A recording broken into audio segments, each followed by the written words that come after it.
What is up, everybody? Welcome to the Happy Hour Hoops pregame show. And tonight, James Harden is returning to Houston. We've got our boy Spenny and the Nets, Mr. Sa, here with us to talk about James Harden and the Nets tonight. As always, I am joined by my co-host, Donovan Holden. And Dunny, you've got a little bit of housekeeping, manscaping for us to touch on before we get rolling here. Yeah, let's do this housekeeping a little below the belt, guys, because Trainwreck Sports and Happy Hour Hoops is brought to you by Manscaped. You know this. They are the best in men's below the waist grooming. So if you're watching this and you need some grooming stuff done, then head over to manscaped.com and use the code word Trainwreck at checkout for 20% off and free shipping. Yes, sir. So we are excited for this one tonight. I think everybody's been waiting for this one a lot. I'm sure the NBA, this was the first half of the schedule. They were lining this up, waiting for it.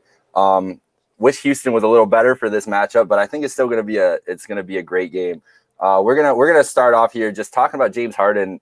I mean, just his legacy in Houston and everything. So I'm going to run through some of the stats here that we've got with James Harden. First of all, I mean, the dude is just one of the purest scorers, obviously, in NBA history, and it shows with the Houston Rockets. He has a 61-point game, 61-point game with the Rockets, a 60-point game, a 59-point game, or 58-point game, 58-point games, a 57-point game, a 56-point game, a 54-point game. You guys get the hint. He just has lit it up with the Rockets in his career. Yeah. He is first or second in most scoring categories, and most just player stats for the Rockets at all. The boy Hakeem Olajuwon, obviously probably the greatest Rocket ever, has most of the player stats. But so James Harden, just I'll start with you here, Spenny. How will you remember Harden's legacy as a Rocket? Like, what do you think the thing that'll stick out the most to you about James Harden's time in Houston? He was always the best player on the second or third best team in the West. I mean, he had to play against those Golden State teams for the longest time, couldn't get past them, even with Chris Paul. Last few years, even after the Golden State team, you still had to face the Lakers with LeBron. I'm not sure who they lost to the year that they did lose to Golden State, the year the Raptors won. So, and then last year with Westbrook was a total dud. They lost to the Lakers in the playoffs. So I'm going to always remember him as the best player, one of the most dynamic guards in the league on the second or third best team in the West. Dunny, how about you? What's your memory of James Harden, his legacy in Houston that you think you'll remember the most going forward? I mean, first and foremost for me, and with Harden, it's just he's one of the best scoring guards of all time. When I think about James Harden in a Houston Rockets uniform, just because those years he had. I mean, you started off the show with just listing off some of those performances, and I mean, just reading the numbers out loud doesn't do it justice. But the scoring runs he went on and the scoring titles he earned in Houston is definitely by far what I think of first. But I mean, it's quickly to move on to his chemistry issues over the years, because as a basketball fan, obviously you like scoring and you like flashy players. And I've liked Harden since, his OKC days. I loved that big three in OKC. But for me, it's just a glaring chemistry issue. I mean, Harden's someone who, kind of always asked for help. And when these different all-stars, from Dwight Howard to Chris Paul were brought into play alongside him, I mean, people can say what they want. Maybe it wasn't all Harden's fault, and it probably wasn't all his fault. But that's what sticks out to me, is just his inability to play with certain guys who, people around the league were for sure that it would work out for that, like whatever duo it was. Yeah, for sure. So just looking at that list again of the scoring, the games, I don't know how long this list goes, but I count 21 times over this career that he had at least 50 points in a game for the Rockets. I mean, that pretty much says it all. Like, I know the usage rate was obviously crazy. Like, I don't think anybody touched the ball or had the ball in his hands more than James Harden his time when he was in Houston. And he said that. I mean, he said that when he was coming over to Brooklyn. He was like, I'm so used to creating myself, having to do all this work. Like, I'm sure it was a stress for him, and just, it had to have been taxing on him all those years. I agree with the things you guys said about his legacy. I'll always remember him as just one of the. I mean, dude's just a walking bucket any single night. Like, and he's proven it again and again. Like, no matter what you think of the way he gets the buckets or got the buckets in Houston, getting to the line all the time, the step back. Like, I mean, the step back three, bro. Like, no one was doing that step back like that until Harden like really just mastered it and popularized it and everything. Now we see Joel Embiid busting it out. Crazy. Let me ask you guys a question, and Jake, I want to start with you. I mean, for the longest time after MJ, Kobe Bryant was the best shooting guard in the league. Since Kobe's retirement, is it safe to say that James Harden probably had that title as the best shooting guard in the NBA over the past 10 years? I mean, who else is there? Someone can make an argument for Klay Thompson. I don't know that I would say Klay's better than James Harden at scoring. Yeah. I mean, Klay's the only guy that came to mind for me. But like you hit the nail on the head for me. I don't think I could actually say, as much as I would like to argue that I like Klay better as a player. That's just, I'm a Klay Thompson guy, but me too. I don't think I could actually sit there and having my knowledge of basketball and really try to argue that point. James Harden's better, above and beyond Klay Thompson for sure. Yeah, I think that's Harden's legacy is like the 2010s.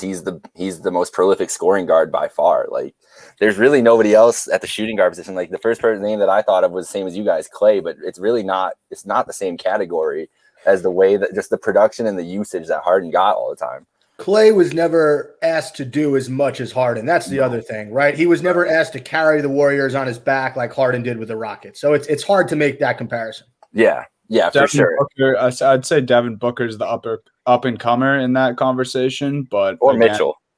Yeah, but again, neither of them are really scratching the surface of Harden right now. I mean, they're still so young; they have a lot of time, but.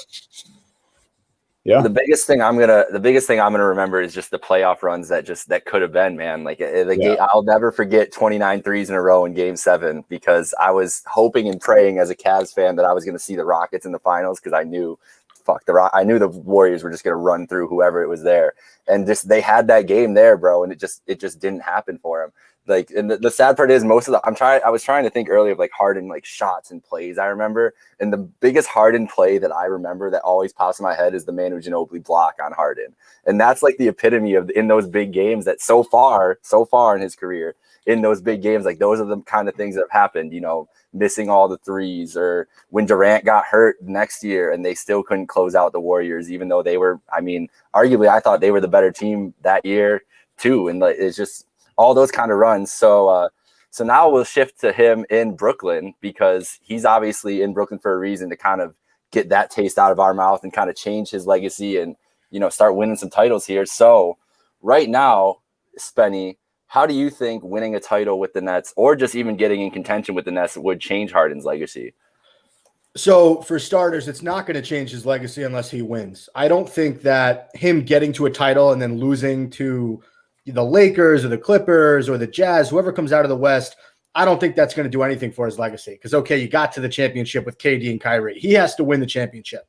How will it change his legacy? He'll still go down as one of the all-time greats. I mean, up to this point, he has been the most important player on the Nets. Mm-hmm. I personally think you can make a case for him to be the MVP of the NBA when all is said and done. I think that there's no player who has done more on the court for an organization than James Harden. You can make a case for Joel Embiid. You can make a case for Nikola Jokic, and LeBron James is always in the mix. But outside of those three guys, I really think that Harden is the MVP. Having said that, they win the title. He'll have a trophy under his belt. I mean, he'll have a ring, but it's not like he won it in Houston. It'll be a little different. I don't think it will be like, I don't know if you guys are familiar with Clyde Drexler. He mm-hmm. got there with the Blazers, never won, eventually won with one of those Rockets teams, but no one looks at that as Clyde Drexler won the championship carrying the Rockets. That was more Olajuwon's team. Kenny the Jet Smith was on that team. It was just different. I think that Harden means more to the Nets than Drexler meant to the Rockets back in the mid-90s, but I think it would be huge for his legacy. I mean, this is a guy who has accomplished everything in the NBA except that NBA championship, that grand trophy, and if he gets it, he can retire tomorrow and he'd be one of the best players of all time with a ring. Yeah, I'm the thing you said about Harden being the MVP of the league right now. That might be honestly, like, that's a take I've been throwing around in my head and just about this team. I mean, I had the question here in our pregame here, like, is Harden the best, most important player on the Nets? And I don't think it's even a question because, like you said, the impact he's fucking had, like walking in and just, I mean, he does everything. Like, he filled in every single hole that they would have had otherwise offensively if there were any holes before. Like, everybody was worried about how they were losing and like the guys that weren't going to be there. And he just came in and was like, nope, there's not going to be an issue because I can handle all that. You know, I've talked a lot about James Harden these past few weeks. And the one thing that I always bring up is he made everybody on this Nets team better. Yeah. From Kyrie Irving, the fact that Kyrie Irving gets to go one-on-one in these games without KD and he has the spacing he needs to cook, he's made him better. He has made, Joe Harris did an interview with Adrian Wojnarowski recently, and Joe Harris said, you have no idea how easy it is to play with James Harden. If I'm open, he's going to get me the ball. He's made Harris better. Bruce Brown has now come out as the Nets version of Andre Iguodala, and he's putting up 15 to 20 points a game. And I'm telling you, 8 to 12 of those points are mainly because of James Harden assists. And he's just made everybody better. You can go down the line. Landry Shamit's been playing better as of late. Tyler Johnson. DeAndre Jordan was almost unwatchable before the Harden trade. And Harden has made him into a legitimate weapon. Same with Nick Claxton, who's starting to get some time. We can get into him in a little bit. But he's just really impacted every player on this team. And in 22 games, he's averaging 11.3 assists with 25.3 points per game and 8.7 rebounds. If those aren't MVP numbers, then I don't know what is. For sure. So let's go into just the big picture here with Houston and with just Harden in Houston. Do you think, and I want your guys' personal opinion, as all of us have had a beloved player leave, get traded, anything like that. Do you think that in the end, Houston is going to revere Harden as a hero? I mean, they're retiring the jersey. We found that out yesterday. Or are they always going to have feel slighted and always have a little bit of animosity towards Harden? You mean long-term, not just tonight? Not tonight. No, tonight I'm going to feel the vitriol, I'm sure, but yeah. I think it's a weird one to me, dude. And I think the retiring of the jersey came at a strange time, in my opinion. I think that there's always going to be a little bit of a bad taste in Houston's mouth just because of the way Harden went about it. I mean, he said himself in a press conference that, he probably didn't go about it in the best way, and he didn't really apologize. But it was just an awkward situation. And then teammates, came out afterwards saying that from day one of training camp this season, he was unhappy, and then stories of him throwing the ball at rooks, all that stuff. And then, obviously fans upset too, the organization as a whole. And then the decision to retire his number, it just hit me weird. And maybe it is the timing. Maybe after this season, you can put it all away, whatever. Basketball is over for a little bit. You can retire Harden's number because statistically, I think it's earned. Obviously, we spent the whole front half of the show talking about how great Harden was in Houston. But I think that, getting a jersey retired in a building and that number going up in the rafters, that's one of the best honors you can have in the NBA. So I think statistically, it's more than just stats for me. You know what I mean? I don't know. It seems a little weird. Maybe it's a premature. I think definitely it's deserving, but it was just a little strange the way it all went down. Yeah, I think he'll be revered when it's all said and done. When you think of the best players on the Houston Rockets in the last 30 years, you think of Hakeem Olajuwon, you think of Yao Ming, you think of James Harden. If you want to go back to the 80s, I think Moses Malone was on the Rockets at some point. But I'll put Tracy McGrady in there too. Yeah.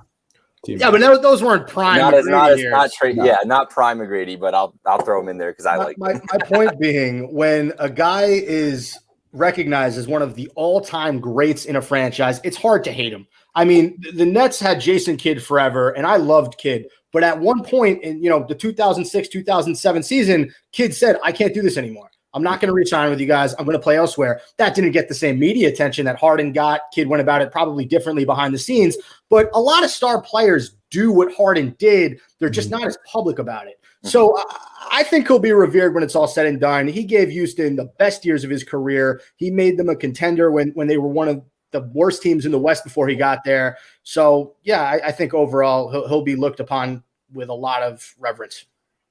Yeah, I'm with you guys. I think that like you both said, like by the totality of it, once it's all done, especially what you were saying, like it's Hakeem, it's Yao, and it's going to be Harden. I mean, the only reason that team was relevant all those years, regardless of the in and out superstars, Dwight in and out, Chris Paul in and out, Russ and him obviously going at the same time, but none of those worked out. But the dude just, I mean, he put it all on the line for them. He was the Houston Rockets. Like James Harden was the Houston Rockets. Cullen chimes in here with Drexler.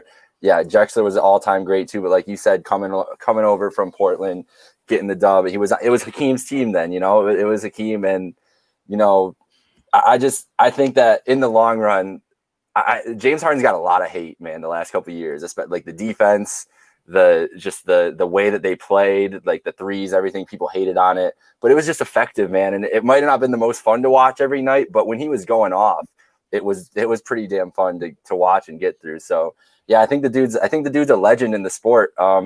I think he's honestly, I think he's going to go down like kind of like a George Gervin type, throwing it way back, but like guy that just was a walking bucket all the time, might not have had the kind of accolades, winning championships and things like that. And it still remains to be seen how many titles he's going to get by the end of it. But just a guy who is one of the most pure scorers in NBA history. That's a pretty damn good way to go down in history if you're asking me.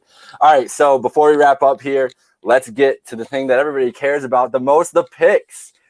Currently Brooklyn opened up as a 6.5 point favorite. They are all the way up to 10.5 on some of these books here. I see 9.5, 10, 10.5. We're going to stick with the 10.5 though.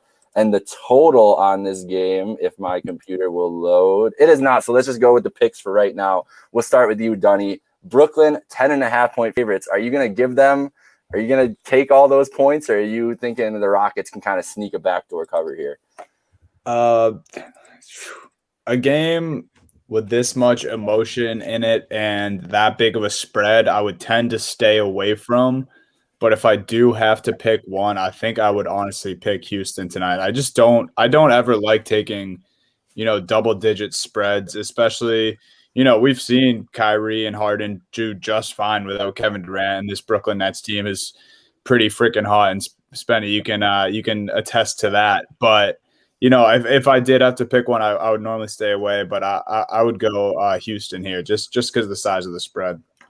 All right. First off, I want to say the good things about the Nets. Harden and Kyrie obviously playing great. Bruce Brown's been really good lately. I brought him up earlier in the podcast. A guy you guys got to watch out for is Nick Claxton. This is his 4th or 5th game back from injury. He's a 6'10", 6'11" power forward with a very wiry frame. He's a very, very capable player. So just keep an eye out for him. I think the last game they played against the Spurs, he really had a good game.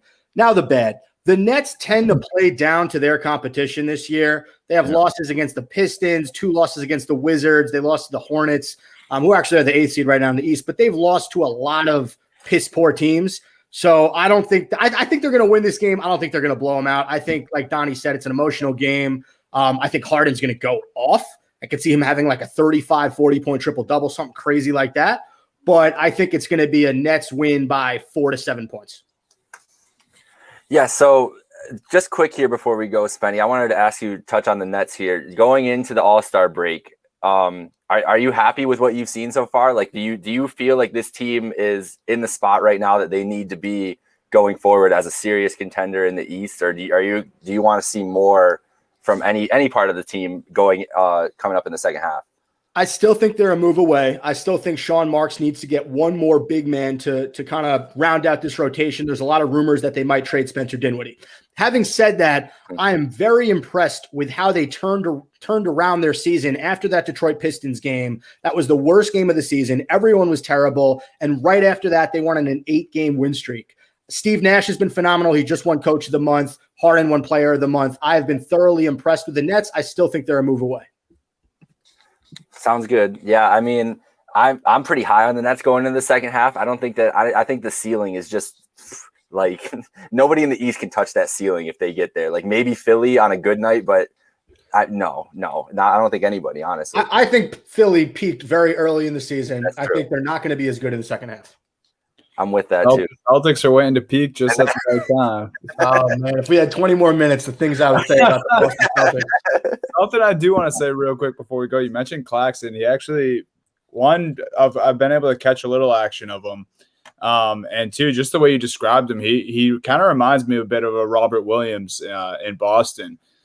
And I do like what Claxton's been doing. And I mean, the Brooklyn's been, having some struggles on the interior. DeAndre Jordan, I think you talked about it last time we had you on. He can't do it all himself for a full game, for a full season.